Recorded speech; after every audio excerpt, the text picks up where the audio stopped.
Innama ya'muru masajidallahi man amana billahi wal yawmil akhir wa aqama as-salata wa ata az-zakata wa lam yakhsha illallah fa asa ulaika ayyakunu minal muhtadin. Sesungguhnya yang memakmurkan masjid-masjid Allah hanyalah orang-orang yang beriman kepada Allah dan hari akhir, serta tetap mendirikan sholat, menunaikan zakat, dan tidak takut kepada siapapun selain kepada Allah. Maka mereka itulah orang-orang yang diharapkan masuk golongan orang-orang yang mendapatkan petunjuk. Oh ya, sebelum saya teruskan, insya Allah nanti kita akan sampai kira-kira jam 7.30. Ya, semaksimal mungkin saya akan upayakan sampai jam 7.30. Tetapi jika seandainya di tengah-tengah ada yang mungkin ada keperluan yang lainnya sehingga harus mengundurkan diri, ya silakan saja. Tidak perlu diacarani sambutan terima kasih dan sebagainya nanti supaya tidak memakan waktu banyak. Engkau kalau mau yang ada keperluan segera melanjutkan perjalanan dan sebagainya, kami persilakan saja. Ya, cukup ini saja. Ya. Nah, dari ayat ini ada banyak hal yang bisa kita garis bawahi. Satu,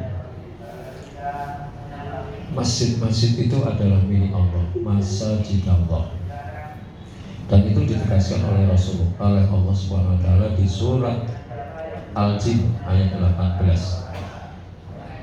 Wa annal masajida lillah fala tad'u ma'allahi ahada. Dan sesungguhnya masjid-masjid itu adalah milik Allah. Nah, ini satu keyakinan, akidah kemasjidan. Maka syarat memakmurkan masjid itu adalah man amana billahi wal yawmil akhir, termasuk keyakinan bahwa masjid itu milik Allah, dan itu dalilnya jelas. Wa annal masajida lillah. Ya, berarti masjid itu bukan milik takmir, bukan milik DKM, bukan milik wakif, bukan milik keturunan wakif, bukan milik organisasi entah itu Muhammadiyah atau NU. Mereka itu adalah pengelola. Jadi kalau satu tempat sudah diikrarkan ini masjid, berarti itu lillah, miliknya Allah, meskipun milik pribadi, masjid pribadi, yang bangun pribadi, duit pribadi dan sebagainya. Kalau memang sudah diikrarkan ini sebagai masjid, berarti itu miliknya Allah. Dan kita sebagai takmir atau pengurusnya atau DKM-nya itu adalah pelayan atau pegawai Allah. Kita itu hanya pegawainya Allah, bukan pemilik. Maka tidak boleh ada yang kemudian merasa bahwa takmir itu adalah penguasa.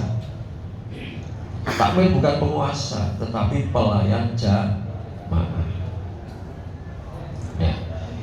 Nah, dengan keyakinan bahwa masjid itu adalah milik Allah, maka segala sesuatu yang dikeluarkan, baik itu pendanaan dan lain sebagainya, itu adalah tanggung jawab pemilik. Karena pemiliknya maha kaya, pasti akan tercukupi, tidak mungkin akan tercukupi, dan itu janji Allah di surat Al-Anfal ayat 60. Wa ma tunfiqu min syai'in fi sabilillahi yuwaffa ilaikum wa antum la tuzlamun. Dan apa saja yang kamu infakkan di jalan Allah, pasti Allah akan mencukupkan untukmu dan kamu tidak akan dirugikan. Jadi apa saja, silakan buat program untuk pelayanan kepada masyarakat. Intinya untuk mensejahterakan, memakmurkan masyarakat. Itu fisabilillah, pasti Allah yang mencukupi. Pasar rakyat ini kita alokasikan 1 tahun, insya Allah akan memakan biaya 1,2 miliar. Duit sekali Allah yang cukupi. Dan ternyata ada saja, dan selalu cukup, bahkan turah. Kami ketika mau mengadakan ini bukan berarti kita sudah punya celengan miliaran, enggak. Tapi ya tentu, alhamdulillah ada saja yang masuk ke rekening. Sampai kemudian mulai Oktober kemarin fundraising tadi yang di kuliah subuhnya Bapak Agus Abadianto, beliau Ketua Umum Takmir Masjid Jibarian itu bulan Oktober masuk 120 juta. Pada setiap bulan kita hanya alokasikan ya 120 juta, cukup pas cok. Bulan November 150 juta, turah. bulan Desember belum ada laporan. Ternyata ya Allah mencukupkan, itu janji Allah. Jadi kalau Anda merasa bahwa ini fisabilillah, ya berbuat sesuatu kepada masyarakat, pasti Allah mencukupkan. Jadi para bendahara ini jangan merasa, oh duit dari mana ya? Anda sudah dikumpulkan bertahun-tahun habis hanya untuk pasar rakyat. Ini nggak beriman ini. Bendahara atau pengurus takmir yang seperti itu nggak beriman, nggak yakin. Karena nggak yakin kalau Allah itu pemilik masjid. Maha kaya, diragukan kekayaannya. Wah, dari mana? Tidak cukup nanti. Ini nggak yakin sama Allah yang maha kaya, nggak yakin sama pemilik masjid itu maha kaya. Insya Allah takmir masjid Jawa kalian yakin masjid ini milik Allah, pemiliknya maha kaya, dan apapun yang kemudian kita programkan, Allah yang akan mencukupkan. Jadi kami nggak pernah ragu untuk mengeluarkan duit miliaran rupiah itu. Toh pada akhirnya Allah ganti juga. Sampai kemudian saat ini setiap tahun kita mengelola 7 miliar. Jadi dana yang masuk ke masjid itu sekarang ini 7 miliar. 2,3 miliar diantaranya adalah zakat mal. Ya, meningkat, tahun lalu 6 miliar, tahun sebelumnya 6 miliar, zakatnya 1,6. Ya, jadi ditingkatkan terus, semakin banyak yang kita keluarkan, ternyata Allah menggantinya jauh lebih banyak. Nah ini, maka pengurus takmir itu, pengelola masjid itu harus orang yang beriman kepada Allah dan hari akhir. Itu satu. Yang kedua, kegiatan memakmurkan masjid itu hanya ada dua: menegakkan sholat dan menunaikan zakat. Hablum minallah, hablum minannas. Ya, ada dua. Saya tidak perlu membahas yang wa aqamas sholat. Ya, saya perlu membahas wa atas zakat. Bicara zakat, Al-Quran dan hadis hanya menyebutkan siapa yang berkewajiban dan siapa yang berhak, tetapi tidak membahas tentang teknisnya, bagaimana wujudnya, harus apa. Tidak ada, ya. Setidaknya tidak disebutkan secara eksplisit wujud zakat yang diberikan kepada para mustahik itu harus berupa apa, tidak disebutkan. Nah, tetapi prinsipnya pentasarupan zakat itu adalah pengentasan kemiskinan, mensejahterakan masyarakat, pemberdayaan ekonomi. Itu prinsipnya itu. Karena semua yang berhak adalah orang-orang yang lemah secara ekonomi. Nah, maka kalau kemudian zakat itu dalam bentuk pemberdayaan ekonomi, misalnya pelatihan kewirausahaan, bantuan permodalan, silakan dodolan, nanti duit, nanti modal, kita modali dari zakat itu untuk warga fakir miskin yang lemah. Ya, jadi boleh saja. Termasuk diantaranya seperti, ya kalau pasar rakyat itu teknis, ya, teknis wujudnya seperti apa, itu teknis saja. Dan itu sah-sah saja karena tujuan kita adalah pemberdayaan ekonomi masyarakat, di mana selama pandemi mereka lemah, ya, karena kondisi waktu itu pandemi yang kemudian mengharuskan orang tidak boleh banyak keluar rumah, ya, para pedagang kita banyak yang kemudian terpuruk, ya, ekonominya menjadi mantap, makan tabungan maksudnya. Nah itu kalau kemudian masjid mempunyai program pemberdayaan ekonomi, insya Allah itu fisabilillah, dan Allah berjanji iwaffa ilaikum, Allah akan mencukupkannya. Dan alhamdulillah kita mendapatkan janji dari Allah itu, ya cukup, bahkan setiap bulannya sisa.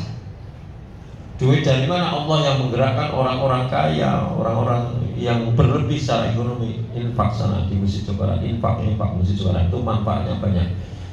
Begitulah kira-kira Allah menggerakkan. Ya, akhirnya kan infaknya juga jadi banyak, dapatnya bahkan lebih dari yang kita keluarkan. Nah, Jadi prinsipnya adalah pemberdayaan ekonomi, pengentasan kemiskinan dan sebagainya. Kemudian tidak juga semata-mata zakat itu mencukupi kebutuhan masyarakat, tetapi silahkan cek di Quran, lebih dari 60 ayat yang berisi tentang perintah mendirikan sholat itu pasti diiringi dengan perintah zakat. Artinya dua perintah ini tidak bisa dipisahkan, satu paket. Berarti memakmurkan masjid tidak boleh hanya untuk sholat jamaah tok saja. Berarti harus juga ada kegiatan sosial. Itu mutlak. Nah, satu paket berarti. Ya, wa aqamas shalah wa ataz zakat itu satu paket dengan segala macam bentuk fiilnya ya. Ada yang ini wa aqamas shalah itu kan fiil madhi, ada yang fiil mudhari, wa yuqimunas shalah wa yu'tunaz zakat, fiil mudhari. Ada yang bentuknya fiil amr, kata perintah. Ya, surat Al-Baqarah ayat 43, wa aqimus shalah wa atuz zakat warka'u ma'ar raki'in, dan dirikanlah sholat dan tunaikanlah zakat dan rukuklah bersama orang-orang yang rukuk. Itu satu paket. Artinya apa? Menunaikan zakat itu bersinergi dengan mendirikan sholat. Nah, kami memahami bahwa pentasarupan zakat itu yang kemudian kita wujudkan dalam bentuk kegiatan-kegiatan sosial itu dalam rangka mengajak atau menggerakkan orang untuk sholat. Ya, contoh yang dekat saja, pasar rakyat, jamaah diberi voucher. Yang mendapatkan voucher hanya yang sholat berjamaah di masjid. Yang tidak sholat tidak dapat. Kan orang jadi kepengen sholat di masjid. Yang tadinya ngantuk lah kelingan voucher. Saya punya jamaah, orang tuanya rajin sekali, sudah stroke tapi rajin. Bahkan kalau misalnya ke masjid subuh itu jam 3 sudah datang. Kalau zuhur itu jam setengah 11 sudah berangkat. Jalan kaki, stroke dengan kaki diseret-seret begitu. Bahkan sering kadang-kadang tabrak mobil, ya karena dia nggak bisa jalan lurus, kadang-kadang tengah-tengah sendiri. Ya, hujan-kehujanan nggak bisa bayar payung karena tangannya mohon maaf nggak kuat untuk pegang payung. Punya anak laki-laki, saya ingatkan saja yang anak laki-lakinya, Mas, sampean bocah anak putranya bapak, sampean orang sakit, kamu tidak kasihan apa dengan bapakmu yang seperti itu? Mestinya kan harus diantar, dikancani, ditemani ketika sholat berjamaah. Bok kamu jangan tuh tahu nggak pernah kelihatan di masjid gimana sholat jamaah ya, nemeni bapak, siap tak jabri, siap tak, ini nggak pernah jujur, siap. Begitu ada program pasar rakyat yang sholat berjamaah dapat voucher, mak judul tak, saya sholat jamaah. Bahkan sekarang dia jualan, ya ikut jualan, saya sholat jamaah. Ini nasihat saya kalah karo voucher. Lingkungan dan ini berkali-kali tak jampi bola-bali siap tat. Begitu orang voucher mak jedul ya berangkat ke masjid. Ya jadi sepele sekali ternyata. Menggerakkan itu memang harus dipaksa dengan iming-iming. Ya, satu kebaikan itu memang harus dipaksa supaya orang kemudian terbiasa. Memaksanya tidak hanya sekali dua kali, maka program pasar rakyat tidak hanya sebulan 2 bulan, setahun ben biasa. Mosok nanti setahun orang biasa. Nah, sampai setahun masa gak biasa gitu ya. Dan bisa dibuktikan nanti kalau di luar Sabtu Ahad kira-kira jamaahnya bukan tidak. Memang kebaikan itu harus dipaksa, karena terpaksa masuk surga itu lebih baik daripada ikhlas masuk neraka. Ya. terpaksa masuk surga itu lebih baik daripada ikhlas masuk neraka. Banyak loh orang ikhlas masuk neraka itu sambil mabuk-mabukan, seneng lah itu. Juga main perempuan itu zina itu kan seneng banget itu. Ikhlas itu mau ngetoknya ditukah ya cul itu ya apa saja dicukupi kok. Ikhlas. Jadi kadang-kadang terpaksa masuk surga aja terpaksa, nggak apa-apa, lebih baik ya. Jadi memang perlu seperti itu contoh saja. Ya masih banyak lagi contoh-contoh yang lain memang kita programkan ya. Contoh lain lagi pembagian sembako, ya, kerjaan sosial itu memang sebulan sekali dan undangannya kepada 390 warga yang miskin yang mereka masuk dalam binaan Baitul Mal ya, setiap bulan mendapatkan santunan zakat berupa sembako.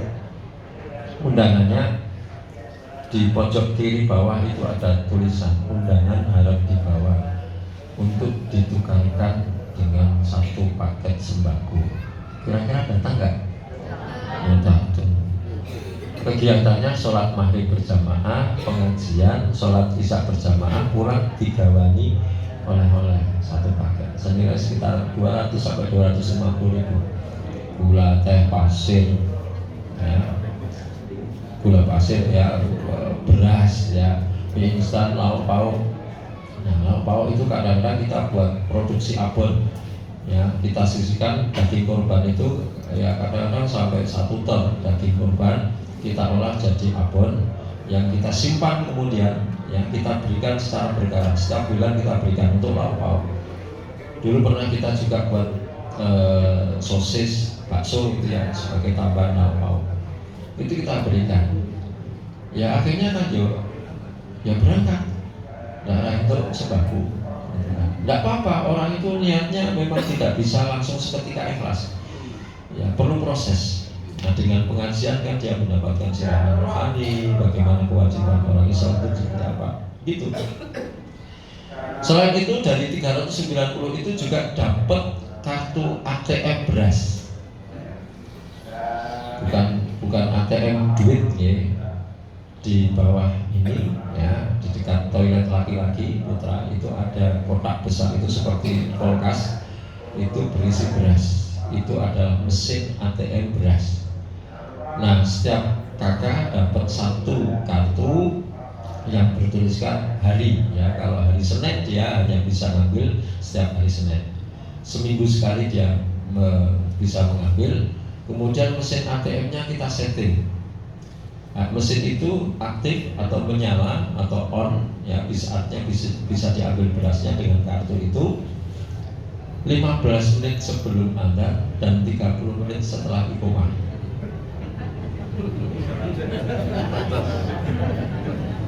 Jadi Arab jupuk mau ngambil beras terpaksa sholat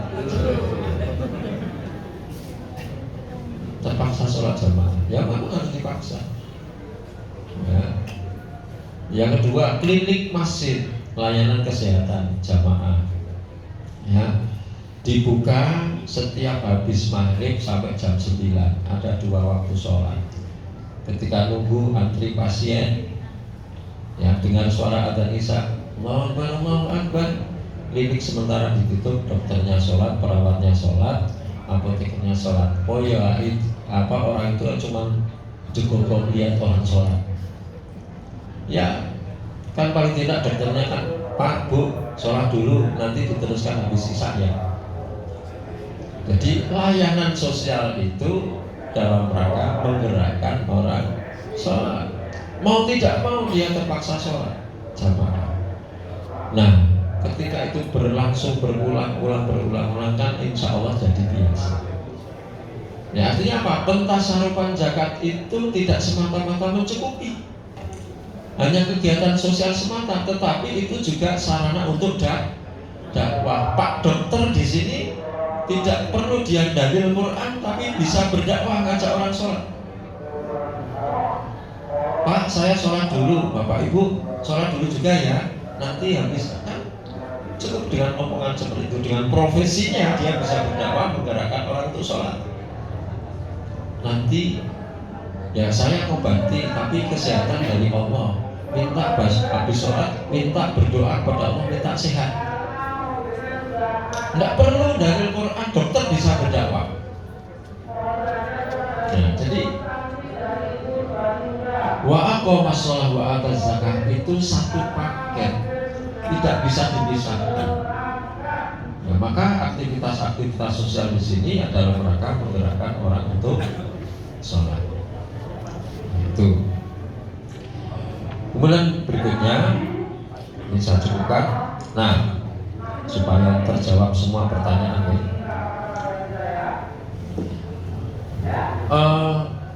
Sejarah saja kita memulai dari kita pengelolaan, termasuk nanti bagaimana hambatan-hambatan. Hambatan yang pertama,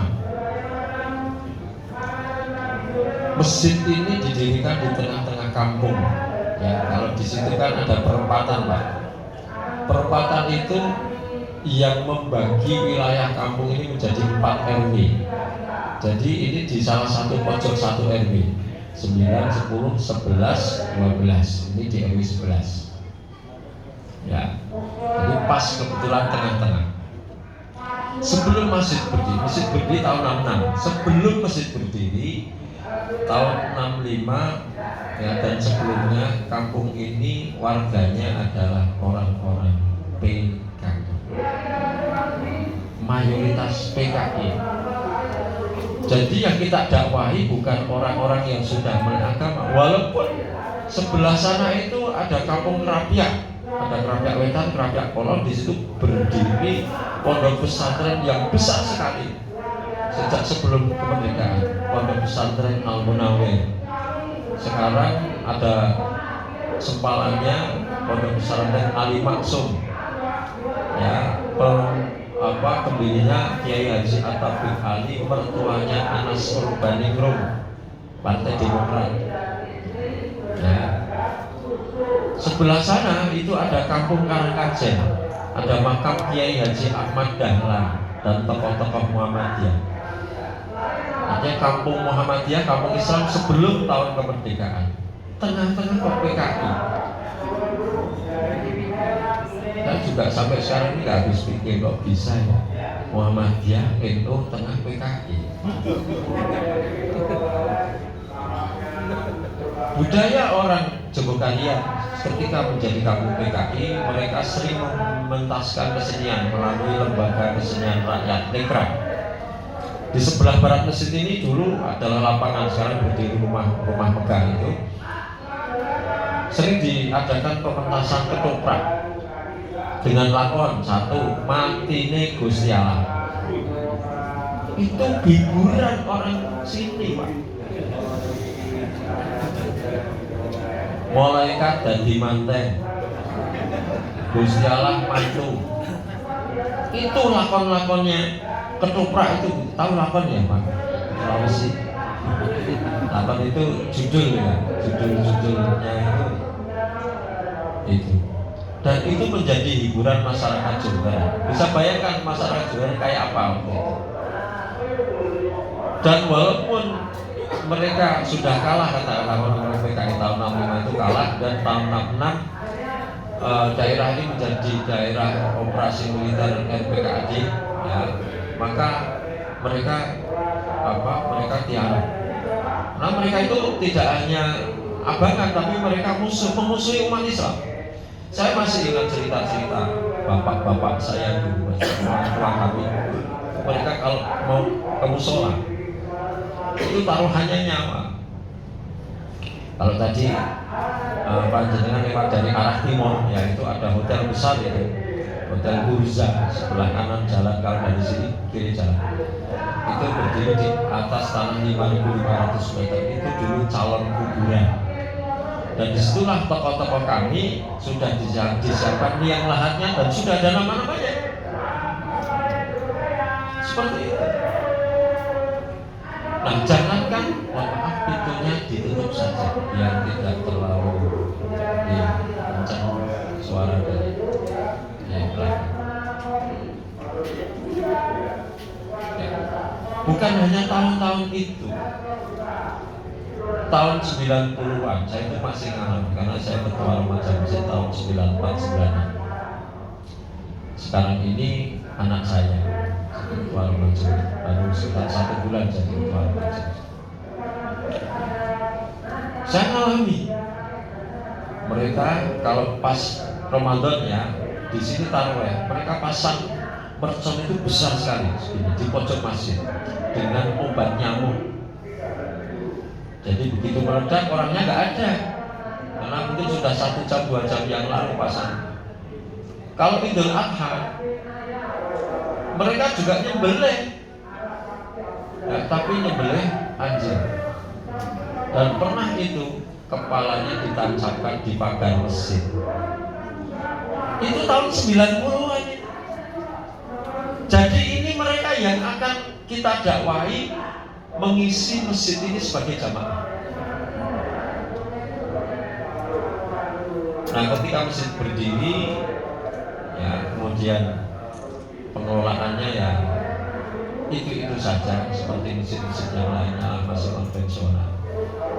Kemudian tahun 99 baru kita memulai serius, harus ada revolusi manajemen masjid. Maka yang pertama kali kita pendataan.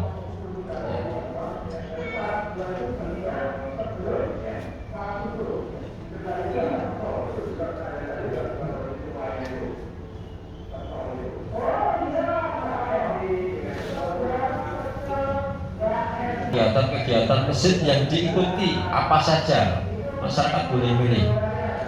Ya, kalau sekarang ini data yang sudah diperbarui. Dulu awal-awal kita mengeluarkan data masih ada pilihan sholat berjamaah, yang itu banyak kosongnya.